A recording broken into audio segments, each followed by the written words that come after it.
ನನ್ನ ತರುಣ ಮಿತ್ರರು ಒಂದು ಸಿಡಿಯನ್ನು ಹೊರತಂದಿದ್ದಾರೆ. ಈ ದಿನ ಸನ್ಮಾನ್ಯ ಅಶ್ವಥ್ ಅವರ ಅಧ್ಯಕ್ಷತೆಯಲ್ಲಿ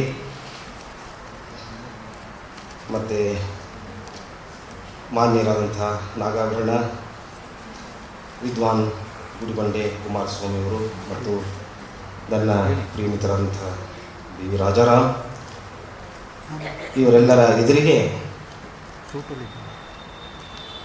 ಈ ಸಿಡಿ ಹೊರಬರ್ತಿರೋದು ನನಗಂತೂ ತುಂಬ ಸಂತೋಷ ಉಂಟು ಮಾಡಿದೆ. ನಾವು ಬಹಳ ಜನ ಏನು ಅಂದ್ಕೊಳ್ತೀವಿ ಅಂದರೆ, ಒಬ್ಬರ ಸ್ವರ ತುಂಬ ಚೆನ್ನಾಗಿದೆ ಮತ್ತು ಅವರಿಗೆ ಒಳ್ಳೆಯ ಸಂಗೀತ ಜ್ಞಾನ ಇದೆ,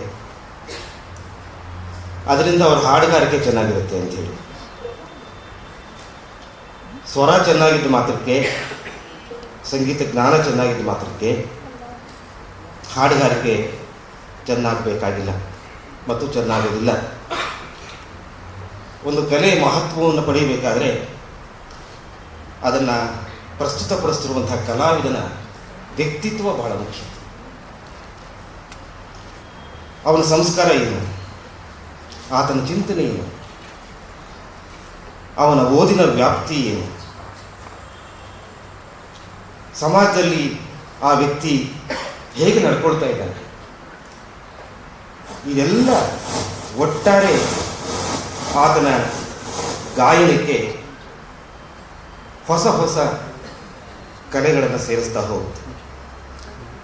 ಕೇವಲ ಸಂಗೀತ ಆಗಲಿ, ಕೇವಲ ಸಾಹಿತ್ಯ ಜ್ಞಾನವಾಗಲಿ ಕಲೆಯನ್ನು ದೊಡ್ಡದು ಮಾಡಲ್ಲ. ಕಲಾವಿದ ದೊಡ್ಡನಾಗದೆ ಹೋದರೆ ಕಲೆ ದೊಡ್ಡದಾಗೋದಿಲ್ಲ. ಚಿತ್ರಗಾರ ದೊಡ್ಡವನಾಗದೆ ಹೋದರೆ ಚಿತ್ರ ದೊಡ್ಡದಾಗೋದಿಲ್ಲ. ಕವಿ ವ್ಯಕ್ತಿಶಃ ದೊಡ್ಡವನಾಗದೆ ಹೋದರೆ ಅವನ ಕಾವ್ಯ ಕೂಡ ದೊಡ್ಡದಾಗೋದಿಲ್ಲ. ನಮಗೆ ಇದನ್ನು ತಿಳಿದುಕೊಳ್ಳದೇನೆ ನಿರಂತರ ಅಭ್ಯಾಸ ಮಾಡ್ತಾನೆ ಇರ್ತೀವಿ, ಸಾಕು ಹೋಗ್ತಾನೆ ಇರ್ತೀವಿ. ನಮ್ಮ ಸಂಗೀತ ಯಾಕೆ ದೊಡ್ಡದಾಗಲಿಲ್ಲ ಅಂತ ಪ್ರಶ್ನೆ ಮಾಡ್ತಾ ಇರ್ತೀವಿ. ಸ್ವಾಮಿ, ನೀವು ದೊಡ್ಡವರಾಗಬೇಕು ಅಂತ ನಾನು ಹೇಳಿದೆ. ಕಲಾವಿದರು ಯಾವಾಗ ದೊಡ್ಡವರಾಗಿ ಬೆಳೀತಾರೋ ಆಗ ಒಂದು ವರ್ಚಸ್ಸು, ಒಂದು ತೇಜಸ್ಸು, ಒಂದು ಓಜಸ್ಸು ಅವರ ಕಲೆಗೆ ಪ್ರಾಪ್ತವಾಗುತ್ತೆ.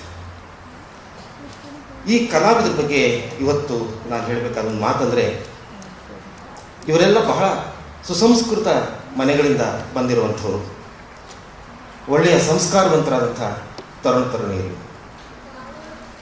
ನಿಜವಾಗಲೂ ಕೂಡ ಕಾಮನ ಬಿಲ್ಲನ್ನು ನಿರ್ಮಾಣ ಮಾಡುವಂಥ ವ್ಯಕ್ತಿತ್ವದ ಘನತೆ ಮತ್ತು ತೂಕ ಅಂತೂ ಎದುರಿಗೆ ಕಾಣಿಸ್ತದೆ. ಇವೆರಡು ಇರೋದ್ರಿಂದ ಇಂದ್ರಚಾಪ, ಚಾಪ ಅಲ್ಲ ಚಾಪ, ಇಂದ್ರಚಾಪ ನಿಜಕ್ಕೂ ನಮ್ಮ ಕರ್ನಾಟಕದ ದಿಗಂತದಲ್ಲಿ ಬೆಳೆದತ್ತೆ ಅಂತ ನಾನು ದೃಢವಾಗಿ ನಂಬಿದ್ದೀನಿ. ಅಶ್ವಥ್ ಅವರು ಭಾಳ ಚೆನ್ನಾಗಿ ಮಾತಾಡಿದರು. ಅಶ್ವಥ್ ಅಂತ ಒಬ್ಬ ಗಾಯಕ ಮೆಚ್ಕೊಳ್ಳೋದಿದೆಯಲ್ಲ, ಅದಕ್ಕಿಂತ ದೊಡ್ಡ ಸರ್ಟಿಫಿಕೇಟೇ ಬೇಡ.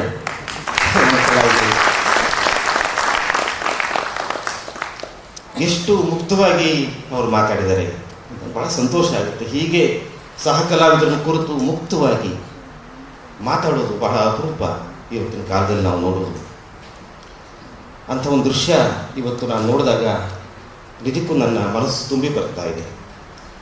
ಭಾಳ ಹೃದಯ ಸ್ಪರ್ಶಿಯಾದಂಥ ಸನ್ನಿವೇಶ ಇದು. ಒಬ್ಬ ದೊಡ್ಡ ಕಲಾವಿದ ಹೊಸದಾಗಿ ಬರ್ತಿರೋ ಕಲಾವಿದರನ್ನು ಭೇಷ್ ಅಂತ ಅವ್ರು ಬೆಂತಟ್ಟೋದು ಇದೆಯಲ್ಲ, ಶಾಬಾಷ್, ಚೆನ್ನಾಗಿ ಹಾಡಿದ್ದಾರೆ ಅನ್ನೋದು, ಇದು ಸಾಮಾನ್ಯವಾಗಿ ನಾವು ಕಾಣೋದಿಲ್ಲ. ಇವತ್ತಂಥ ಒಂದು ದೃಶ್ಯ ಕಂಡಿದ್ದೇವೆ. ಇದಕ್ಕೆ ಅಶ್ವತ್ಥರ ಧಾರಾಳತನ ಮಾತ್ರ ಕಾರಣ ಅಲ್ಲ, ಅದನ್ನು ನಾನು ಹೇಳಬೇಕಾಗಿದೆ.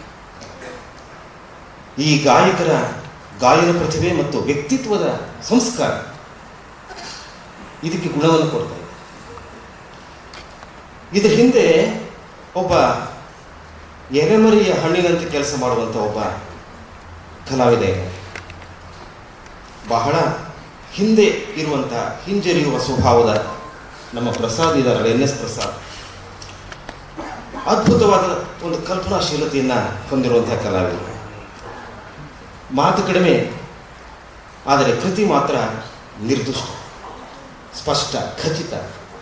ಅವರಿಗೆ ಸಂಗೀತದ ಬಗ್ಗೆ ಅಪಾರ ಜ್ಞಾನ ಇದೆ. ಅಷ್ಟೇ ವಿನಯಶೀಲರು. ಸದಾ ನಮ್ಮ ಅಶ್ವತ್ಥರಂಥ ಹಿರಿಯ ಕಲಾವಿದರೊಂದಿಗೆ ಸಂಪರ್ಕ ಇಟ್ಕೊಂಡು ಅನೇಕ ಸಂಗತಿಯನ್ನು ಕಲಿತವರು ಮತ್ತು ಕಲಿಸಿದವರು. ಅದಕ್ಕೆ ನನಗೆ ಪ್ರಸಾದ್ ಬಗ್ಗೆ ಬಹಳ ಅಭಿಮಾನ, ಬಹಳ ಪ್ರೀತಿ. ಒಬ್ಬ ನಿರ್ದೇಶಕ ತನ್ನ ಸಂಯೋಜನೆಯಲ್ಲಿ ಗೆಲ್ಲಬೇಕಾದ್ರೆ ದರಿದ್ರ ಕವಿತೆ ತಗೊಂಡು ಅದನ್ನು ಎಷ್ಟು ಸುಂದರವಾಗಿ ಹಾಡಿಸಿದ್ರು ಕೂಡ ಅದಕ್ಕೆ ಅರ್ಥ ಇರೋಲ್ಲ. ಆಯ್ಕೆ ಬಹಳ ಮುಖ್ಯ ಆಗುತ್ತೆ. ಶರೀಫ್ರಂಥವ್ರನ್ನ ತಗೊಂಡ್ರೆ, ಕನಕದಾಸರನ್ನ ತಗೊಂಡ್ರೆ, ವಿ ಸಿ ಅಂಥವ್ರನ್ನ ತಗೊಂಡ್ರೆ, ನಿಜಾರ್ ಅಹಮದ್ ಅಂಥವ್ರನ್ನ ತಗೊಂಡ್ರೆ ಸಹಜವಾಗಿಯೇ ಒಂದು ಸಾಹಿತ್ಯಿಕ ಗುಣ, ಒಂದು ಮೌಲ್ಯ ಇರ್ತದೆ. ಅವು ಮುಟ್ಟಿದರೆ ಹಾರುವಂಥ ಹಕ್ಕಿಗಳಿದ್ದ ಹಾಗಿವೆ ಆ ಕವಿತೆಗಳು. ನೀವು ಬಲವಂತವಾಗಿ ತೋರಲೇಬೇಕಾಗಿಲ್ಲ ಆಕಾಶಕ್ಕೆ, ಸುಮ್ಮನೆ ಚಪ್ಪರಿಸಿರೋ ಸಾಕು ಆಕಾಶಕ್ಕೆ ಹಾರ್ತವೆ. ಅಂಥ ಶಕ್ತಿ ಇರುವಂಥ ಕವಿತೆಗಳು. ಅಂತಹ ಒಳ್ಳೆಯ ಆಯ್ಕೆಯನ್ನು ಮಾಡಿದ್ದಾರೆ ಪ್ರಸಾದ್. ಹಾಡುಗಳನ್ನು ನಾನು ಮತ್ತೆ ಮತ್ತೆ ಕೇಳಿದೆ, ಮೊನ್ನೆ ಎಲ್ಲ ಕೇಳಿದ್ದೀನಿ ನಾನು. ಇವತ್ತು ಬರುವಾಗ ಕೂಡ ಕ್ರಿಕೆಟ್ ಬಗ್ಗಿನ ಮೋಹವನ್ನು ಕೂಡ ದೂರ ಇಟ್ಟು ಈ ಹಾಡುಗಳನ್ನು ಕೇಳ್ತಾ ಇದ್ದೆ. ಬಹಳ ಸೊಗಸಾದ ಸಂಯೋಜನೆಗಳು. ಇದರಲ್ಲಿ ಅಶ್ವತ್ಥನಾಗ 1 ಅಥವಾ 2 ಗೀತೆಗಳು ಸ್ವಲ್ಪ ದುರ್ಬಲವಾಗಿರೋ ಹಾಗಿದೆ. ಆದರೆ ಹೆಚ್ಚು ಕಡಿಮೆ 100ಕ್ಕೆ 90 ಭಾಗ ಇದು ಬಹಳ ಉತ್ಕೃಷ್ಟವಾದಂತಹ ಗೀತೆಗಳನ್ನ ಮತ್ತು ಸಂಯೋಜನೆಯನ್ನು ಮತ್ತು ಗಾಯನ ಪ್ರಸ್ತುತಿಯನ್ನು ಹೊಂದಿರುವಂಥ ಒಂದು CD ಆಗಿದೆ. ನನಗೆ ಬಹಳ ಇಷ್ಟವಾದಂಥ ಗೀತೆಗಳಂದರೆ 4 ಗೀತೆಗಳು. ನಿನ್ನ ನೆರವಿಲ್ಲದೆಯೇ, ಅದು ನಮ್ಮ ಚಂದನ ಅವರು ಹಾಡುವಂಥದ್ದು. ಅವರಿಗೆ ಒಂದು ಅಪೂರ್ವವಾದ ಕಂಠಶ್ರೀ ಇದೆ. ಅವರು ನಮ್ಮ ಮನೆಗೆ ಬಂದಾಗ CD ಕೊಡಲಿಕ್ಕೆ ಈ ಹಾಡನ್ನು ಅವರು ನನಗೆ ಹಾಡು ತೋರಿಸಿದ್ರು. ಅದ್ಭುತವಾಗಿ ಹಾಡಿದರು. ಯಾವ ಬ್ಯಾಕ್ಗ್ರೌಂಡ್ ಮ್ಯೂಸಿಕ್ ಇಲ್ಲ, ಯಾರ ಸಹಕಾರ ಇಲ್ಲ, ಮೈಕ್ ಇಲ್ಲ. ನನ್ನ ಮುಂದೆ ಕೂತು ಅವರು ಹಾಡಿದಾಗ ನನಗೆ ನಿಜಕ್ಕೂ ಕಣ್ಣಲ್ಲಿ ಆನಂದ ಬಾಷ್ಪ ಬರ್ತಾ ಇತ್ತು. ಅವರ ಆವತ್ತಿನ ಹಾಡಿನ ಶಕ್ತಿ ನಿಮ್ಮ CD-ನಲ್ಲೇ ಇಲ್ಲ. ನೀವು ಹಾಡಿರೋದಿಲ್ಲ, ಅವಾಗ ನಿಮ್ಮ ಆರೋಗ್ಯ ಚೆನ್ನಾಗಿರ್ಲಿಲ್ವೋ ಏನೋ ತೊಂದರೆ ಗೊತ್ತಿಲ್ಲ. ಅಲ್ಲಿ ಆ ಧಾರಣ ಶಕ್ತಿ ಸ್ವಲ್ಪ ಕಡಿಮೆ ಆಗಿದೆ. ಅಶ್ವಥ್ ಅವರಿಗೆ ಹಾಗನ್ಸೋದಕ್ಕೆ ಅದೊಂದು ಕಾರಣ ಇರ್ಬೋದು. ತುಂಬ ತೊಂದರೆ ಆಗಿತ್ತು. ಅದರಲ್ಲಿ ಒಂದು ಅದ್ಭುತವಾದಂಥ ಒಂದು ಗತ್ತಿದೆ ಹಾಡುಗಾರಿಕೆಯಲ್ಲಿ. ಆಮೇಲೆ ಅವರು ಆ ಮನಸ್ಸೇ ಅಂತ ಅನ್ನೋದನ್ನು ಹೇಳ್ತಾರೆ. ಅದನ್ನು ಮತ್ತೆ ಕೇಳ್ತಾ ಇರಬೇಕು ಅನ್ಸುತ್ತೆ. ಆ ಮನಸ್ಸೇ ಅನ್ನೋ ಸ್ಥಾನನೇ ಕೇಳ್ತಾ ಇರಬೇಕು ಅನ್ಸುತ್ತೆ. ಅಷ್ಟು ತನ್ಮಯತೆ ಮತ್ತು ಆ ಭಾವದ ಆರ್ದ್ರತೆಯನ್ನು ಮತ್ತು ಒಂದು ಸಂಪೂರ್ಣ ಶರಣಾಗತಿ ಇದೆಯಲ್ಲ, ಪ್ರಪತ್ತಿ ಭಾವದ ಅಭಿವ್ಯಕ್ತಿ ಇದೆಯಲ್ಲ, ಅದು ಬಹಳ ಮನೋಹರವಾಗಿ ಅವರ ಕಂಠದಲ್ಲಿ ಬರ್ತಾ ಇದೆ. ಹಾಗೆಯೇ ಮಾನವನೆತ್ತರ, ಏನು ವಿ ಸಿ ಅವರ ಕವನ, ಏನು ಶಕ್ತಿ ಅದರದ್ದು. ಆ ಗೋಷ್ಠಿಗಾನದಲ್ಲಿ ಕೇಳ್ತಿರ್ಬೇಕಾದ್ರೆ ಅದ್ಭುತ ಅನಿಸುತ್ತೆ. ಅದು ಅಷ್ಟು ಚೆನ್ನಾಗಿದೆ. ಅದು ಮಾನವನೆತ್ತರ ಅಂದರೆ ಆ ಎತ್ತರ ಅನ್ನುವಾಗ ಒಮ್ಮೆಗೇನೆ ಏನೋ ಒಂದು ಓಜಸ್ ಬಂದುಬಿಡುತ್ತೆ ಗಾಯನದಲ್ಲಿ.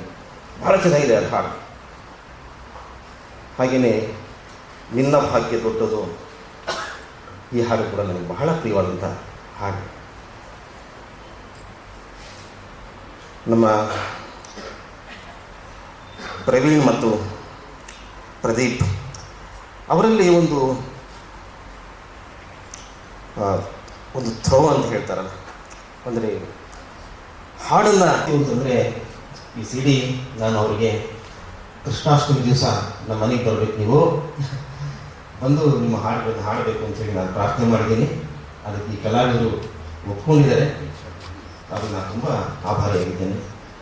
ಅಶ್ವಥ್ ಅವರು ಬಂದು ನಮ್ಮ ಮನೆಗೆ ಬಂದು ಅದನ್ನು ಹೇಳಿದರೆ ನನಗೆ ಮತ್ತಷ್ಟು ಆನಂದಿಸ್ತಾರೆ ಹೇಳ್ತೀನಿ. ಅಶ್ವಥ್ ಅವರಿಗೆ, ಭರಣ ಅವರಿಗೆ, ನಮ್ಮ ರಾಜಾರಾಮ್ ಅವರಿಗೆ, ವಿಶೇಷವಾಗಿ ಪ್ರಸಾದ್ ಅವರಿಗೆ ನನ್ನ ಅಭಿನಂದನೆ ಹೇಳಿ ನನ್ನ ಮಾತು ಮುಗಿಸ್ತೇನೆ.